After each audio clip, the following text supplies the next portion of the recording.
WWE Wrestlepalooza made its debut on ESPN this past weekend, and I have a lot of things to say about it. This was WWE's first PLE on ESPN after moving from Peacock a whole few months earlier. This was supposed to happen at the beginning of 2026, but WWE said, no, no, no, we can't wait any longer. We're getting this thing started in September of 2025. And we were promised surprises, this big spectacle, this must-see event that you can only see on ESPN for $30 a month unless you have a VPN. Not only were they shoving this whole event down our throat and telling us this is going to be one of the biggest events of the year, it could be as big as WrestleMania, Wrestlepalooza, only had 5 matches, which is like, what? I know they usually have a 5 match rule. It's like an unwritten thing, but like, wouldn't you think that if there was ever an event where you can add maybe 1 or 2 other matches, this would be it? That being said, I was thinking about what other matches could have been added here, and to be honest with you, there really weren't many I can think of at the top of my head because they really haven't been focusing on many other stories besides the 5 going into the event. And we had big names left off the card, like Rhea Ripley. LA Knight was one, but eventually got added as a special guest referee. Sami Zayn, Randy Orton, a ton of names that were left off the card. For whatever reason, I feel like they could have filled it out with other matches, but so be it. We had the 5 matches, which started off with John Cena versus Brock Lesnar, which at first they announced it was opening the show. Didn't really make sense, but if you think about it, AEW All Out was also on Saturday, and Adam Page versus Kyle Fletcher bled into Wrestlepalooza, so of course WWE is going to start their show off with their biggest match. And that match fucking sucked. In less than 9 minutes, Brock Lesnar squashed John Cena worse than he did in 2014. I went into this in my head thinking there's no way John Cena loses. We have 5 more appearances left of John Cena before he hangs up his boots, his shoes, his kicks. 5 more events. And they have him lose to Brock Lesnar, and we still don't know why he's back. He showed up at SummerSlam, he showed up on SmackDown, and that was it. That's it. He just came back to attack John Cena. No other explanation, but yet he's beating John with such little time left in his career. And we're finding out that apparently John Cena was supposed to win the morning of, and that changed for whatever reason. So WWE did promise surprises. This was a surprise. Brock Lesnar, I'm going to make another video about John Cena's retirement run and how WWE is literally just fucking John Cena over right now with how shitty this is. This is just another example of it. How do we go from a 5-star match with Cody Rhodes turning face to now going up against Logan Paul and Brock Lesnar in back-to-back matches? At least the Logan Paul match was good, you know, depending on who you're talking to. But this was just hot garbage. And then we move down. Let's just continue, okay? Let's just continue down the card. The Vision versus the Usos. The Usos' first match back together in years. They lost, which I'm actually happy about because Bronson Reed and Braun Breaker did need a big win. Jey Uso might be concussed. He hit himself in the head. I watched the video a million times over. I don't know how he did it, but he did bust himself open pretty good. LA Knight was a special guest referee, so that kind of continued his story with Jay and Jimmy and everything else with the Vision. But that match was nothing more than a filler match. It was okay. It wasn't bad, but it wasn't really great. Stephanie Vaquer defeating Io Sky for the Women's World Championship was easily the highlight of this show. It was in the middle of the card, but it was the best match easily. Stephanie Vaquer, they're pulling the trigger on her winning the women's championship that Naomi had to relinquish. That makes me think that Naomi was going to lose to her anyways, but Stephanie winning her first championship on the main roster, that being the Women's World Championship. Shout out to Io Sky, one of the best wrestlers in the world, men or women, putting Stephanie over. Io Sky will win that championship back and many other championships in the future, but this was Stephanie's time. We had CM Punk and AJ Lee go up against Seth Rollins and Becky Lynch, and this was a story that people were getting sick of Seth Rollins and CM Punk, which I understand. We add the wives into the mix. The returning AJ Lee definitely sparks up this feud. And this match was good. It was decent for AJ Lee's first match in 10 plus years. She looked phenomenal. It went almost 30 minutes, which was probably 10 minutes longer than I expected, but they took their sweet ass time getting AJ Lee in the match. And by the time she did get in the match, all hell broke loose. It was very confusing at some points because I thought the women at one point were legal, and then the ref counted for both the men and the women at one point. So there was so much confusion going on, but it was a quality match to set up, future matches between the four. I'm assuming Seth and CM Punk are going to have another championship match. AJ Lee and Becky Lynch definitely going to have a match for the Women's Intercontinental Championship, but good first return match for AJ Lee.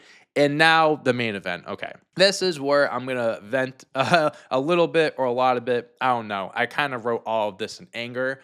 So bear with me if I miss out on some things or I scramble my words or I just get a little out of line. Drew McIntyre losing to Cody Rhodes is horseshit. I get Cody Rhodes just won the belt from John Cena.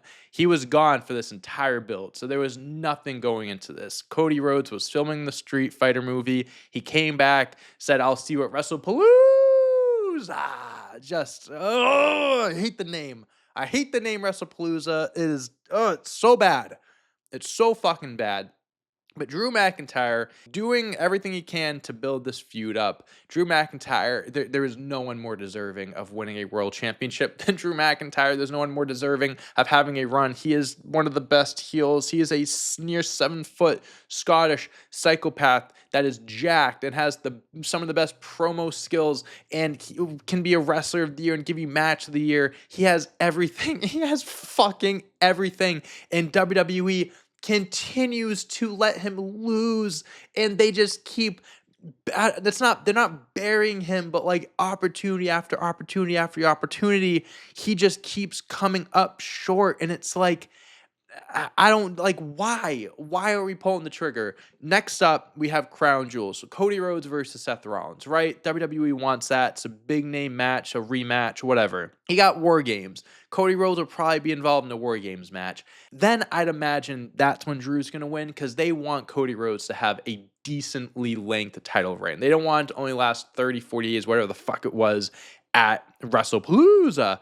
But like, dude, Triple H going into this is telling us, keep your eyes peeled for this. We're gonna have a lot of surprises. You're gonna be talking about this for a long time. Talking about what? How fucking garbage this was? Dumb decisions. Like, it's not even like Cody winning is a bad thing. It's not. It's just you have this match as the main event over Brock Lesnar, John Cena. We're expecting something big to happen, excuse me. Where was Randy Orton in all of this? That would have been a phenomenal piece of the puzzle here to add in. Maybe he cost Cody Rhodes. There are reports that apparently Cody and Drew McIntyre pitched for Randy Orton to accidentally cost Cody, allowing Drew McIntyre to win. That would have been a shocking moment. That would have been a great way to end your first show on ESPN because you're bringing in this new audience, right? Cody Rhodes is the face that runs the place. He's the face of the franchise. I get that's who you have win at the very end, holding the belt up. But why not have the face of the company lose? That's a shocking moment to all these new fans. Yeah, Cody Rhodes, he's this, he's that. And you have him lose to Drew McIntyre the first time you watch him. That's a big moment. You already had like Brock Lesnar, John Cena, the disappointing the superstar winning. No one wanted Brock to win. No one did. And Triple H said afterwards, like, oh, like John Cena's on his retirement tour and Brock is still Brock. So blah, blah, blah. Fuck logic. This is WWE. This is sports entertainment. I don't give a fuck about the whole John Cena's this age. First of all, they're the same age. Brock Lesnar is in insane shape. But John Cena just had a potential match of the year against Cody Rhodes 2 months ago. You're telling me they couldn't have had this just be a good back and forth match and then Brock Lesnar getting the win? At least John Cena would have gotten some moves and all he did was hit 3 AAs on Brock Lesnar. That's all he did. I think that's all I remember him doing. And this would have been a great time to pull the trigger on Drew McIntyre. A shocking moment. Cody Rhodes. I mean, he slipped during the match. It seemed like they were teasing that Drew was going to do it and then he was going to kick him outside. The ref stopped him and then Drew ended up doing it and hurt his foot.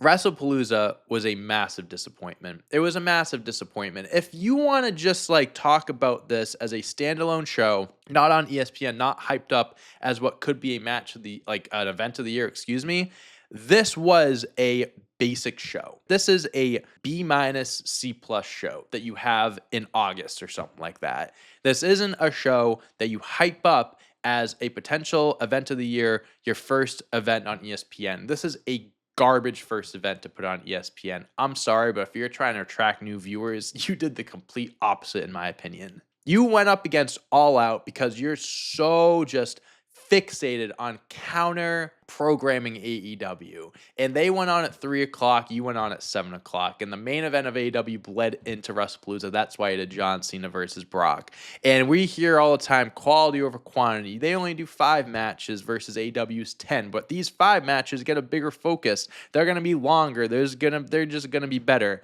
Nope. No. Every single time AEW proves that quality and quantity can both, be the same thing, because AEW gives us 10 plus matches, and 5 of those matches at the very least are going to be very, very good matches, if not great. And then the other ones, they could very well also be great. Like All Out this weekend, I was a big fan of 6 or 7 matches, like matches I'd go back and rewatch.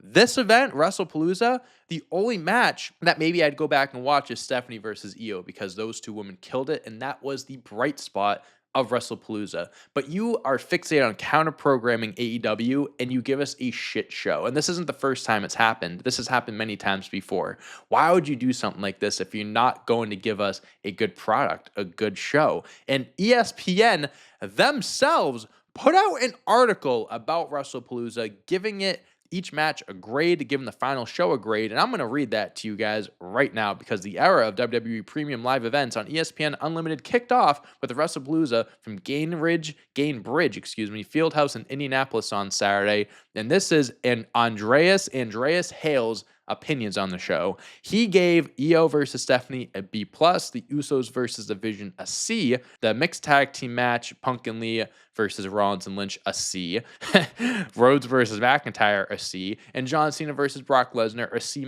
Very generous, if you ask me. So a whole lot of C's and a B+ from the woman. And he closes out the article by giving Wrestlepalooza a final grade of C, saying, "The excellent Vaquer versus Sky match saved this show from being truly average. It was a phenomenal display inside the squared circle. Everything else was either underwhelming or a setup for a future match. For a card that promised to have epic moments, it fell a little short of expectation." And that's the other thing, guys, that I really didn't jump into, and I'm going to talk more about it in a video that I will post either tomorrow or later this week. John Cena and Brock Lesnar are probably going to be fighting again at Crown Jewel in a few weeks, because WWE just wants to do everything that the fans don't want. John Cena isn't going to be on TV until Crown Jewel, so I would imagine that the only build or feud they could possibly have going into this is a part 2 versus Brock Lesnar, and that is just sickening, because no one wanted Brock back in the first place, and we have wasted appearances now on Brock Lesnar, and